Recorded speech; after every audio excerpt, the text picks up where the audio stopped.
Assalomu alaykum aziz yurtdoshlar. Xudo xolasa bugungi ustanovkamiz Xazaris Atajamni degan yere 3 dona eshikimizni o'rnatib berdik. Bir dona yarma, 2 dona ikki eshikimizni o'rnatib berdik. Bir dona yarma eshikimiz dobolli bo'ldi. Dobor arkasini karnon eshiklari bilan ishlab berdik. Aynalı bo'ldi. Zamoklar 5 kilitli. Davollar bilan xudo xolasa ajoyib bir ishlab berdik.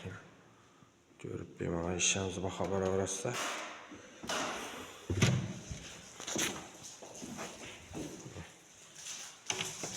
Bunu başka bir şey gittinse. Zamok var mı?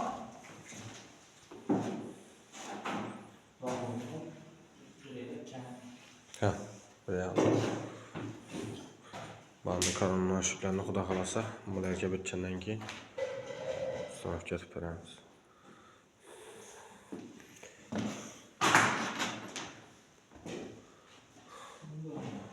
Aynalar bo'ldi. Xudo xolasa kime shunday xizmatlar kerak bo'lsa, videoning ostida nomerlarni qoldiramiz. Bemalol svязь chiqishlaringiz mumkin. Adam G'ulomjon adresi Xiva 3.